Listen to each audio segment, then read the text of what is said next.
lagi ada di salah satu UMKM Kota Medan, yaitu Rumah Uis. Yuk ikuti kegiatan aku di sini. Rumah Uis yang dimiliki oleh Averiana Barus kini menjadi tempat belanja favorit warga Sumut yang senang mengoleksi kain tenun, pakaian, dan aksesoris berbau etnik Karo. Tersedia juga pita, tas, bahkan pakaian yang bisa dibuat sesuai kemauan pembeli. Uis Gara atau Uis Karo bukanlah hal yang asing di masyarakat Karo. Uis merupakan kain atau pakaian yang digunakan dalam acara adat ataupun kegiatan sehari-hari masyarakat suku Karo. Uniknya, setiap karya yang diproduksi oleh Rumah Uis memiliki hasil motif yang berbeda. Hal ini tentunya menguntungkan bagi para pelanggan yang tidak ingin memiliki motif pasaran.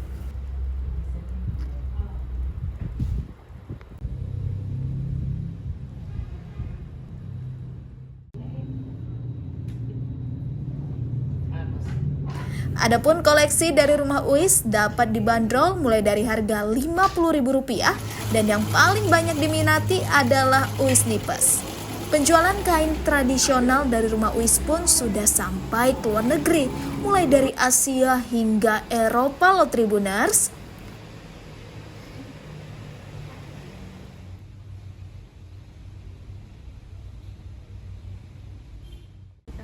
Rumah Uis pun sudah berdiri selama 10 tahun. Averiana mengaku memiliki lebih banyak suka dibanding duka atas bisnis yang ia geluti. Setiap hari bertemu banyak orang dan melihat karya seni yang baru adalah hal yang menyenangkan bagi dirinya. Yuk simak wawancara bersama Kak Averiana. Tribuners, saat ini saya telah bersama Kak Averiana Barus, pemilik dari Rumah Uis. Halo Kak. Hai. Apa kabar? Kabar baik. Kabar sehat. baik. Puji Tuhan. Nah, J mau tanya-tanya nih mengenai sejak kapan sih Rumah Uis ini berdiri? Rumah Uis, kalau Rumah Uisnya sendiri di sini tahun 2017, tapi sebelumnya kan di rumah dari tahun 2014. Jadi sudah 10 tahun berarti. Dulunya bukan Rumah Uis namanya karena masih belum di sini. Jadi kalau dari pertama aku ngerjain itu dari tahun 2014. Dari 2014. Waktu masih belum di sini nih Kak. Di mana letaknya? Di rumah. Di rumah Kakak pribadi. Di rumah orang tua lah. Di rumah orang tua. Jadi di situ produksi, di situ jualan, di situ galeri lah gitu. Kenapa memilih kain Karo untuk dijual, kain tradisional Karo? Yang pasti itu yang paling dekat karena saya orang Karo. Itu yang pertama. Yang kedua, menurut saya waktu itu dibanding kain-kain tenun yang lain di tahun 2014 itu kain Karo itu masih belum punya panggung. Jadi tempatnya itu selalu di belakang. Karena memang waktu itu masih digunakan hanya untuk acara adat aja gitu. Setiap kali ada event atau pameran, ya nampangnya di belakang aja. Jadi aku pikir waktu itu kok kain kami yang sebagus ini, yang sehalus ini, kok nggak ada panggungnya. Ya aku pikir ya mungkin pada waktu itu belum trennya juga gitu. Jadi saya pikir ya udah saya coba dulu. Jadi barang fashion yang paling sederhana itu aksesoris lalu ke tas, baru ke baju. Nah ini kan saya lihat banyak ya koleksi dari kain Uis. Ini produksi sendiri atau ada pengrajinnya Kak? Sudah pasti ada pengrajinnya, karena nggak mungkin saya yang menenun semua. Jadi ada penenun, ada penjahit, ada tukang sirat, tukang ketang, tukang tas, semuanya ada perajinnya sendiri dan di berbagai kota. Nah, gitu. Kalau dari koleksi Rumah Uis ini ada nggak sih Kak perbedaan dari tenun-tenunan kainnya ini?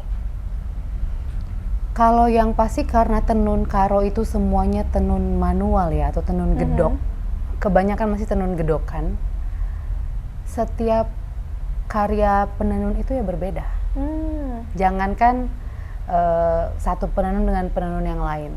satu kain dengan kain yang lain itu sudah pasti berbeda karena dia tidak dibuat massal kan, dia kan spesifik satu-satu per kayu beda dengan yang mungkin sudah ATBM, alat tenun bukan mesin, itu bisa dibuat lebih banyak dibanding kain tenun yang gedok. Jadi berarti ini tradisional ya Kak? Tradisional, limited edition, bahkan ada yang memang one and only. Oke. Gitu.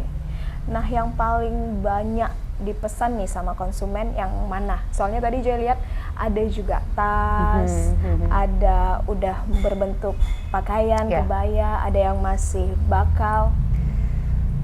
Mostly kalau orang datang ke rumah Uwis udah pasti cari Uwis. Uwis itu kan kalau bahasa Batak mungkin ulos gitu ya. Kalau yang paling banyak diminta ya pasti Uwis nipis ini yang dipajang ini. Karena ini keperluannya selain untuk fashion ya untuk adat.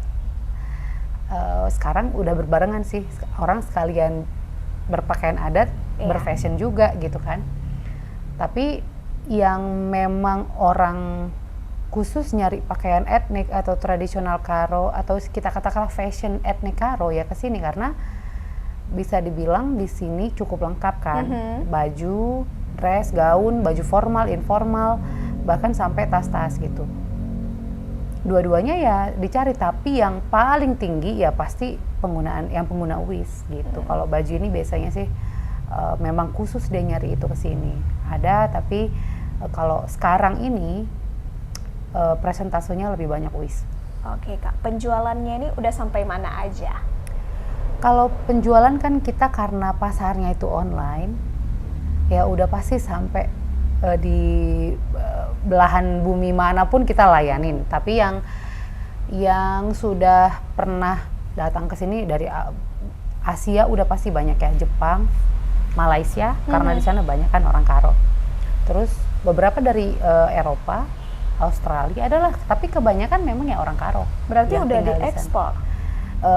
Saya tidak ekspor secara langsung dengan prosedur ekspor, tapi mereka biasanya beli dari online, ya kita kirim sesuai permintaan aja, atau yang kebetulan kesini bawa ke sana gitu. Nah, selama bisnis ini berdiri udah 10 tahun, apa sih suka duka yang Kakak rasakan? Banyak sukanya lah yang pasti, namanya berbisnis itu kan kita suka, kita senang, kita dapat uang. Karena kalau nggak dapat uang kan namanya sosial. Banyak senangnya karena bertemu banyak orang, setiap hari melihat karya seni yang baru, setiap hari melihat produk yang wow, saya sendiri walaupun setiap hari melihat Uwis, begitu datang tenunan yang baru gitu, masih amazed, wah cantiknya. Jadi setiap hari saya melihat yang cantik-cantik, jadi saya selalu happy kalau udah bicara Uwis gitu. Ya kalau dukanya itu kan soal pikiran kitanya itu. Maunya begini, tapi terhalang misalnya kendala di keberanian, itu yang paling sering ya. Mau expand kadang-kadang takut, itu kan tantangan sih, bukan duka ya, tantangan.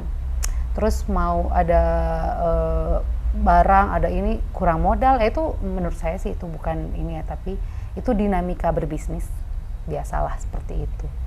Cuman dulu di awal-awal begitu aku memodifikasi Uwis ini, ya tidak semua orang suka. Karena perspektif orang memandang kain tradisional itu kan nggak sama ya. Ada yang melihat sisi sakralitasnya, ada yang melihat sisi nilai budayanya yang menurut dia yang nggak boleh dia papain gitu. Ada yang melihat nilai ekonomi termasuk saya. Jadi itu yang saya hadapi di awal-awal. Tahun 2014-2015 itu banyak wacana-wacana yang timbul karena saya banyak membuat kain tradisional menjadi barang-barang yang menurut mereka nggak seharusnya gitu. Tapi itu kayaknya udah berlalu dan sekarang mereka bahkan sudah bangga. Aja. Baik, terima kasih Kak Ave. Sama-sama, sukses selalu.